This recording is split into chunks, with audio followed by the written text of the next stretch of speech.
अमित जी, आपको नेटवर्क 18 को ये इंटरव्यू देने का बहुत बहुत धन्यवाद। मैंने तो वैसे आपको पहले बहुत बार इंटरव्यू किया है, मगर ये इंटरव्यू थोड़ा अलग है। हमारे प्रधानमंत्री, लोकप्रिय प्रधानमंत्री का 75वां जन्मदिन था 2 दिन पहले।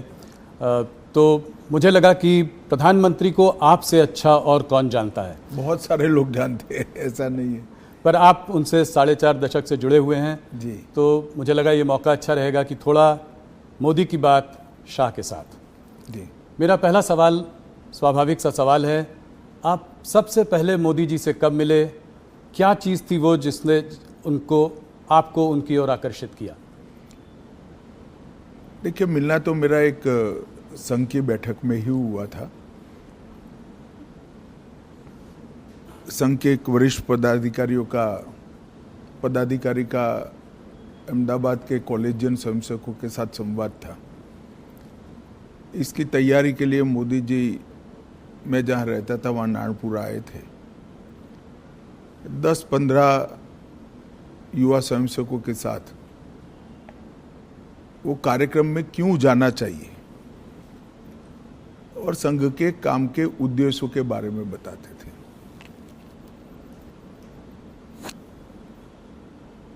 एक बिल्कुल अलग प्रकार से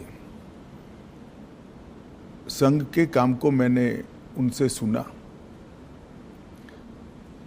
और कार्यक्रम में किस उद्देश्य से जाना चाहिए इसके बारे में भी युवाओं के लिए एक सटीक टिप्स भी थी और एक प्रकार से लंबे समय के लिए मार्गदर्शन भी था। इतने छोटे से एक महानगर के 1200 युवाओं के कार्यक्रम के लिए इतना बारीक प्लानिंग करना, ये बहुत बड़ी बात होती है। मैंने भी नीचे के स्तर पर काफ़ी काम किया है और वो ही बताता था, उस वक्त भी बताता था कि नरेंद्र भाई जो करते हैं वो मन से करते हैं और जो करते हैं वो अल्टीमेट उद्देश्य के साथ जुड़ा हुआ होता है और इसी के कारण बड़े बड़े परिणाम मिलते हैं। कमोबेश मेरे क्षेत्र के ही युवा थे, बहुत सारे युवा प्रभावित भी हुए थे, कार्यक्रम में भी गए थे और उसमें से काफ़ी लोग अलग अलग क्षेत्र में, कोई संघ में ही काम में आगे बढ़ा, कोई विद्यार्थी परिषद में बढ़ा, कुछ लोग भाजपा में बढ़े, अलग अलग काम में काफ़ी आगे भी बढ़े। तो लोक संपर्क और लोक संग्रह, लोगों का संपर्क करना, लोगों को काम के साथ जोड़ना और संपर्क और संग्रह के माध्यम से अल्टीमेट गोल अचीव करना, जो लक्ष्य है उसकी प्राप्ति के लिए रास्ता बनाना,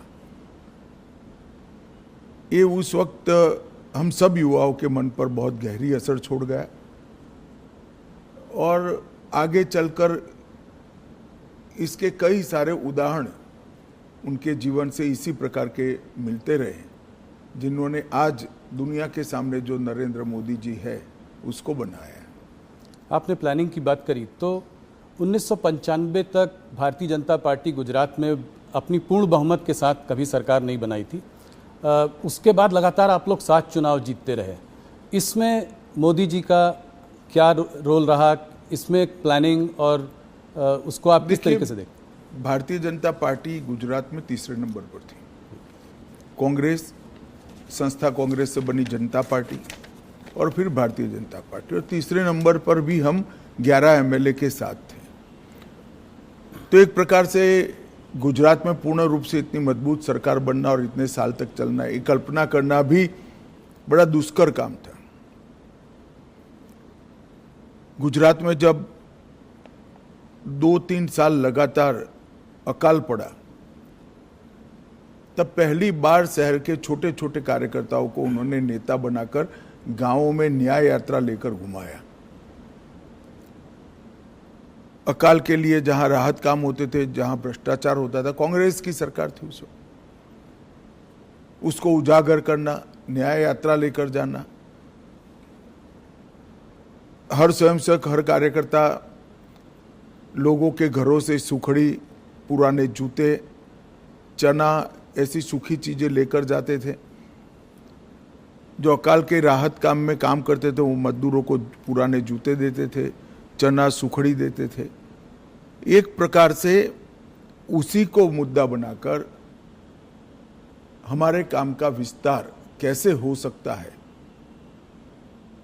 लोगों का विश्वास पार्टी के प्रति, काम के प्रति बढ़े और पार्टी के कार्यकर्ता के मन में जो सुषुप्त संवेदना पड़ी है लोगों के प्रति, उसको जागरूक कर कर एक राजनीतिक उद्देश्य से आया हुआ कार्यकर्ता लोगों के प्रति संवेदनशील बनकर अपने जीवन को, उद्देश्य को बदल दे। ये दोनों काम वो न्याय यात्रा के माध्यम से हुए। दूसरा, मुझे पूरा देश का मैं दावे के साथ नहीं कह सकता हूं, मगर बाद में मैं अध्यक्ष के नाते पूरे देश का दौरा भी करा, तो कई प्रांतों में पुराने कामों की मेरी चर्चा हुई है। मैं इतना कह सकता हूं, कमोबेश किसी भी प्रांत में बूथ समिति को इंस्टीट्यूशनलाइज करने का काम नरेंद्र मोदी जी ने जब संगठन मंत्री थे तब किया था। पहली बार भाजपा की सदस्यता को बूथ के हिसाब से रजिस्टर में, उस वक्त कंप्यूटर वगैरह नहीं होते थे, हाथ पेन से रजिस्टर बनाए जाते थे, उसको सूचीबद्ध करना, इसकी सदस्यता का जो शुल्क आता है इसका हिसाब रखना और फिर उसका सत्यापन, ऑडिट भी करना, ये व्यवस्था बनाई गई। और मुझे बरोबर याद है, मैं उस वक्त उनके साथ ही दौरे करता था, मेरा हिसाब किताब का काम था और ऑडिट का काम था। लगभग गुजरात के 80% जिलों में बूथ समितियां, मंडल समितियां, जिला समितियां, इसका रिकॉर्ड बनना शुरू हुआ और वहीं से एक स्ट्रक्चर्ड ऑर्गेनाइजेशन के बेस की शुरुआत हुई। वो रजिस्टर के आधार पर कौन पार्टी छोड़ गया, कौन कितने लंबे समय तक काम किया, छोड़ गया तो क्यों छोड़ गया, ये सारी चीज़ों की समीक्षा भी होती थी, मीमांसा भी होती थी। और उसके कारण गुजरात में हम सब जो युवा उस वक्त नए आए थे, वो सभी को संगठन का काम करने का स्ट्रक्चर, तरीका क्या हो सकता है, एक भी भाषण के बगैर जो इस काम से जुड़े थे वो सब लोग समझ गए। तो आंदोलनों से पार्टी को खड़ा करना और आंदोलनों से बड़े हुए जनाधार को पार्टी के स्ट्रक्चर के ढांचे में ढाल देना, ये दोनों काम नरेंद्र मोदी जी जब संगठन का काम करते थे तब हुए और इसके कारण गुजरात प्रदेश भाजपा की एक मजबूत नींव पड़ गई। स्वाभाविक सी बात है, जब विजन भी बड़ा है, एग्जीक्यूशन भी इतना बढ़िया है, तो टफ टास्क मास्टर भी रहे होंगे। तो कुछ किस्सा सुनाइए जहाँ पे।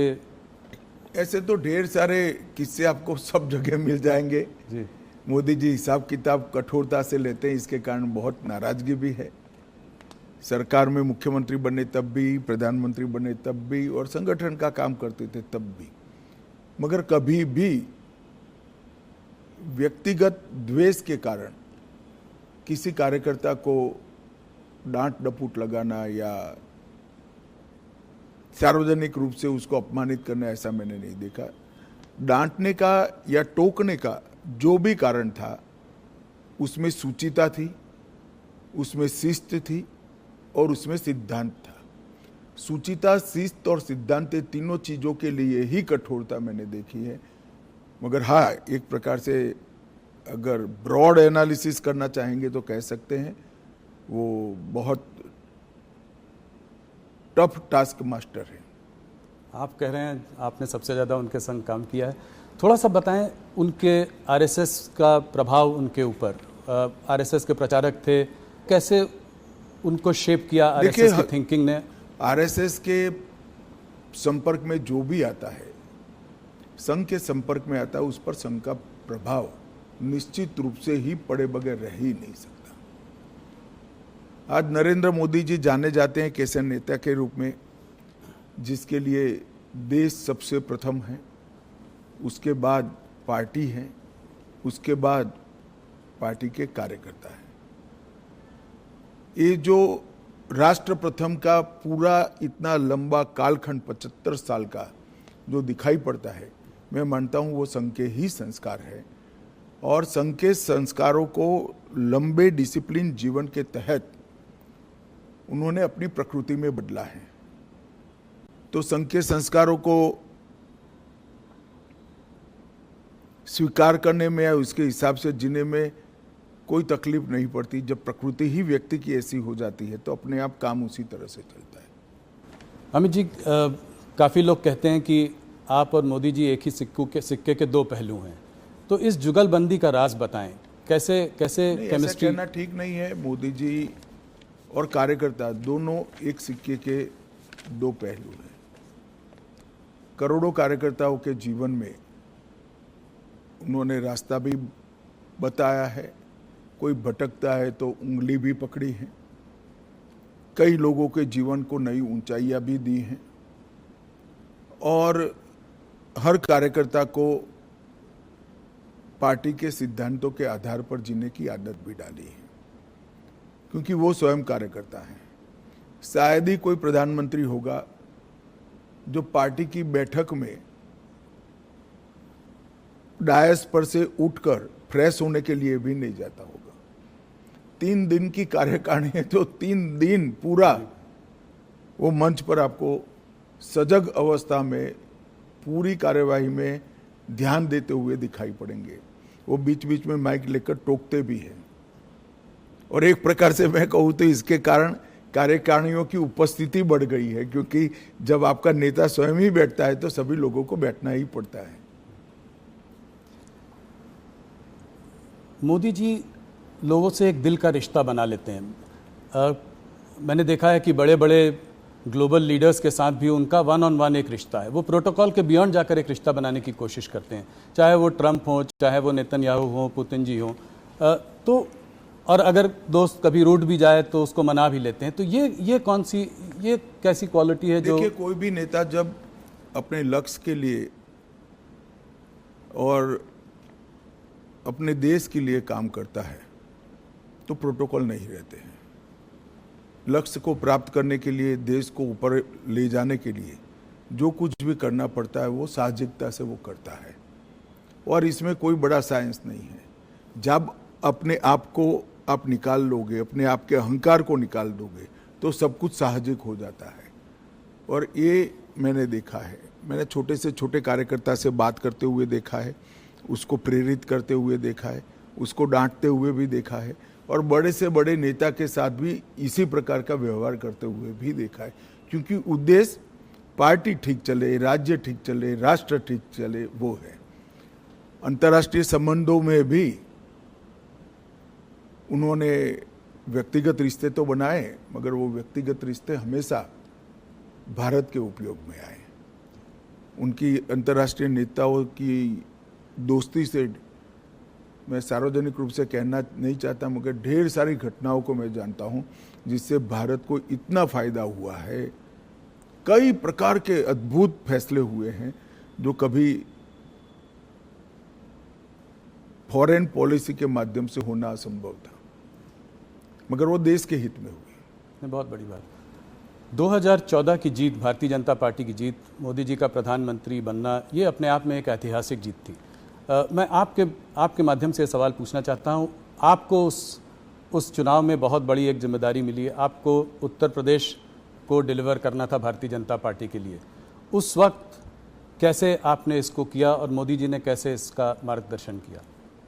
देखिए, पूरे देश भर में कांग्रेस के खिलाफ गुस्सा और नफरत दोनों थी और मोदी जी के एक प्रकार से 12 साल के मुख्यमंत्री काल के कारण गुजरात मॉडल पूरे देश को आकर्षित करता था।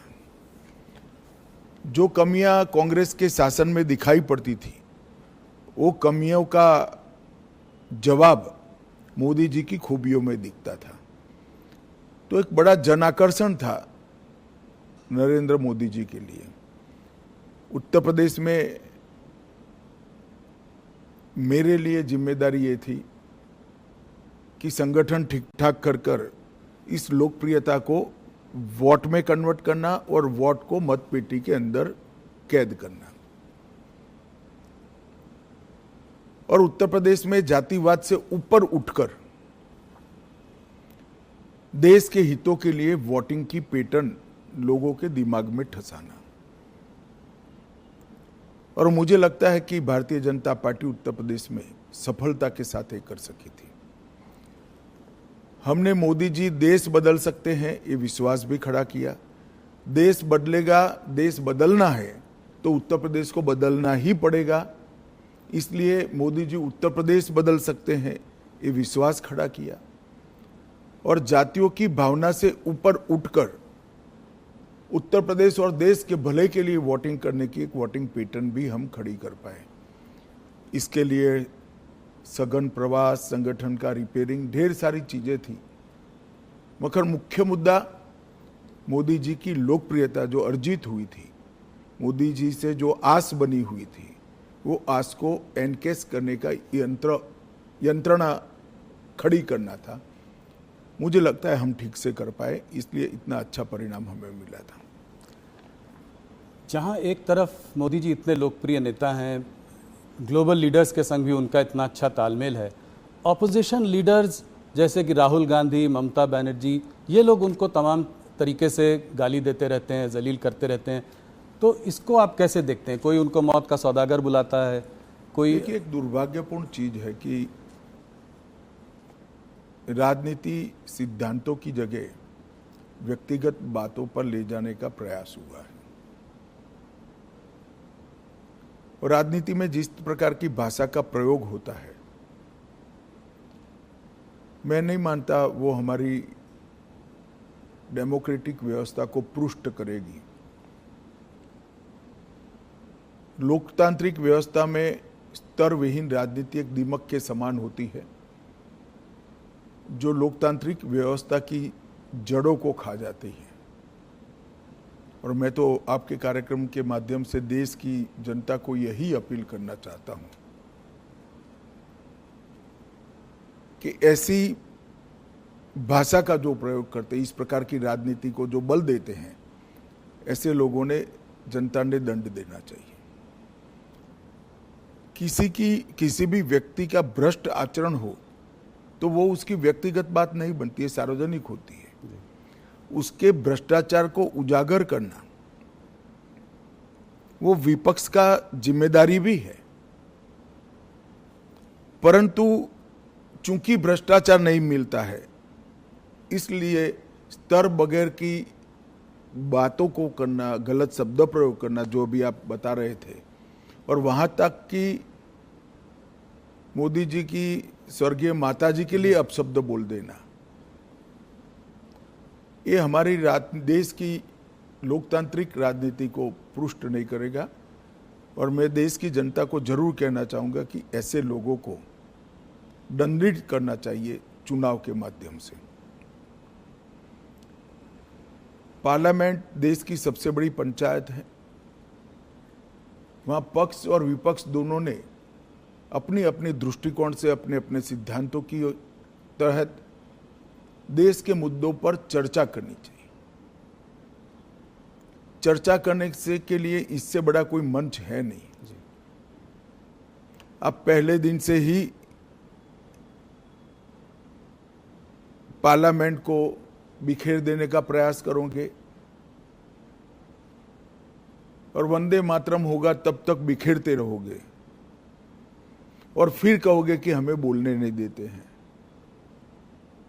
बोलने का समय स्पीकर साहब देंगे तो आप वॉकआउट कर जाओगे, बोलने का समय देंगे तो आप राजकीय तंज लगाने में समय जाया कर दोगे, मुद्दों पर बात नहीं करोगे, पार्लियामेंट चलाने के नियमों को नहीं मानोगे, और फिर कहोगे कि हमें बोलने नहीं देते, तो पार्लियामेंट फ्रीस्टाइल तरीके से नहीं चल सकती।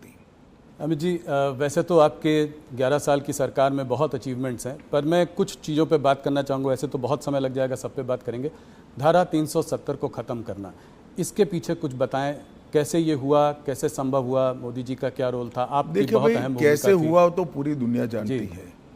क्यों किया का जवाब ये है कि हमारी पार्टी तो जब से धारा 370 बनी तब से विरोध कर रहे हैं। भारतीय जनसंघ के पहले अध्यक्ष श्यामा प्रसाद मुखर्जी का जीवन ही धारा 370 समाप्त करने के लिए, मगर आज तक न भाजपा के साथ पर्याप्त बहुमत था, न दृढ़ इच्छा शक्ति से निर्णय हुआ था। मोदी जी जब दूसरी बार 2/3 बहुमत के साथ प्रधानमंत्री बने, तब पहले ही सत्र में धारा 370 को समाप्त कर दिया। तमाम रिफॉर्म्स हुए हैं, मगर थोड़ा सा मैं बात करना चाह रहा था इकोनॉमिक रिफॉर्म्स जो हुए हैं मोदी जी के अंडर। अभी हाल फिलहाल में जीएसटी का रैशनलाइजेशन हुआ है, बहुत बड़ा रिफॉर्म है। इनकम टैक्स को रेट्स को कमी आई है, पिछले बजट में बहुत बड़ा रिफॉर्म है। कॉर्पोरेट रेट टैक्स कट किया। तो इन रिफॉर्म्स के पीछे क्या विजन था, क्या थिंकिंग थी मोदी जी की? देखिए, आप जीएसटी के अभी हुए सुधार के बारे में मैं बाद में बात करूंगा। जीएसटी की चर्चा कांग्रेस की सरकार थी तब से होती थी। श्री चिदम्बरम वित्त मंत्री थे तब भी हुई, श्री प्रणब मुखर्जी वित्त मंत्री थे तब भी हुई। कई बार कांग्रेस से गुमराह कर रही है कि ये तो हमारा आइडिया है। ठीक है भाई, आपका आइडिया है तो इंप्लीमेंट क्यों नहीं हुआ? राज्य विरोध करते थे। राज्य विरोध किस चीज का करते थे? राज्य विरोध जिस चीज का करते थे वो चीज देश की जनता को समझनी चाहिए। सभी को मालूम था कि जीएसटी आने से राज्यों के रिसोर्सेस में एक प्रकार का रिजार्व होगा, कमी आएगी। वो कमी की भरपाई के लिए उस वक्त राज्य केंद्र से गारंटी मांगते थे, जो कांग्रेस ने नहीं दी, राज्यों ने सहमति नहीं दी और जीएसटी के रिफॉर्म नहीं हुए। आप लोगों को पिछले 11 सालों में कभी कभी टफ सिचुएशन से भी गुजरना पड़ा है, कठोर निर्णय लेने पड़े हैं। बालाकोट में एयर स्ट्राइक, अभी हाल में ऑपरेशन सिंदूर। तो क्या मैसेज भेज रहे हैं आप इससे? मोदी जी दुनिया को क्या मैसेज भेज रहे हैं? बालाकोट और ऑपरेशन सिंदूर की तो मैं बाद में बात करूंगा। सबसे पहले सबसे कठोर परिस्थिति थी जहां तक उरी, पुलवामा और पहलगाम हमले का जवाब देने का सवाल था। सर्जिकल एयर स्ट्राइक और ऑपरेशन सिंदूर, और उसके बाद में ऑपरेशन महादेव। ये भारतीय जनता पार्टी का कमिटमेंट है कि हमारी सरकारें टेररिज्म के खिलाफ जीरो टॉलरेंस रखती है। और मोदी जी के नेतृत्व में ये कोई कोरा नारा नहीं है, पॉलिसी है। और जब जब भी समय आया हम इस पॉलिसी पर कठोरता के साथ काम करते हुए दिखाई पड़े। पहले भी हमले हुए थे, बड़े बड़े हमले हुए हैं। मुंबई पर हमला हुआ, कई सारे हमले हुए, सीरीज ऑफ शहरों में सीरियल बॉम्ब ब्लास्ट हुए हैं, मगर कभी भी जवाब नहीं दिया गया। हमने बड़ा युद्ध कर कर देश के विकास को रोका भी नहीं है, मगर हर बार कठोर जवाब देकर एक संदेश दे दिया है कि भारत की सीमा और भारत की सेना और भारत की जनता के साथ खिलवाड़ नहीं करते, वरना दंड भुगतना पड़ता है। और ऑपरेशन सिंदूर में जिस तरह से उनकी तंजीमों के हेडक्वार्टर उड़ा दिए गए, पाकिस्तान के क्षेत्र में जाकर, पूरी दुनिया आश्चर्यचकित होकर भारत के ऑपरेशन को देखी। और वो नेतृत्व के दृढ़ इच्छा शक्ति के बगैर नहीं हो सकता। अमित जी, आप हिस्ट्री में बहुत रुचि रखते हैं, तो मेरा एक सवाल है कि इस देश में लॉन्गेस्ट सर्विंग प्राइम मिनिस्टर्स को अगर लिया जाए तो नेहरू जी, इंदिरा जी और मोदी जी का नाम है। मोदी जी को आप नेहरू और इंदिरा जी से कैसे कंपेयर करेंगे? देखिए, मोदी जी ने देश की इकोनॉमी की साइज और स्केल दोनों को बदला है। गरीबी हटाओ के पॉलिटिकल नारेज को जमीन में तब्दील किया है, जमीन पर तब्दील किया है। 25 करोड़ लोग इस देश के गरीबी रेखा से बाहर आ जाए, वो बहुत बड़ी बात है। 60 करोड़ लोगों के जीवन में घर देना, शौचालय देना, घर में गैस का सिलेंडर देना, घर में बिजली देना, 5 किलो अनाज प्रति व्यक्ति प्रति माह मुफ्त देना, 5 लाख तक का इलाज करा कर देना, घर में शुद्ध पीने का पानी पहुंचाना। एक 11 साल के अंदर 60 करोड़ लोगों के जीवन स्तर को इस तरह से उठा लेना, इसके जीवन को परिवर्तित करना, जिसकी वो पीढ़ियों से राह देख रहा था, मैं मानता हूँ ये बहुत बड़ा उपलब्धि है।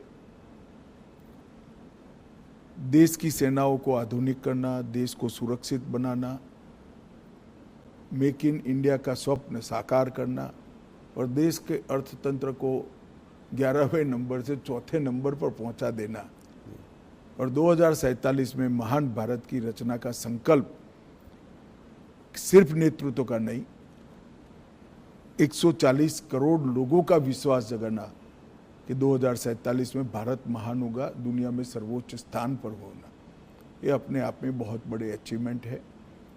मूल्यांकन तो इतिहास ही करेगा, मगर मैं मानता हूँ शायद भारत में किसी भी प्रधानमंत्री ने एक दशक के काम में इतनी सारी सिद्धियां प्राप्त नहीं की है। ढेर सारी चीजें मेरी बोलने में छूट भी गई होगी हर क्षेत्र के अंदर, चाहे शिक्षा नीति बनाना हो, चाहे विदेश नीति के अंदर रीढ़ की हड्डी इम्प्लांट करनी हो, ये सभी चीजों में मोदी जी ने बहुत अच्छे तरीके से देश के हर नागरिक का गौरव बढ़ाया है, इसके सर को ऊंचा किया है। किसी लीडर की आपको याद दिलाते हैं वो, कोई बड़े व्यक्तित्व की? ऐसे कंपैरिजन करना ठीक नहीं है। सभी लोग अपने अपने समय में बड़े होते हैं, सभी का अपना काम करने का तरीका होता है, मगर जहाँ तक अचीवमेंट का सवाल है, मोदी जी के समय में सबसे ज़्यादा हुए।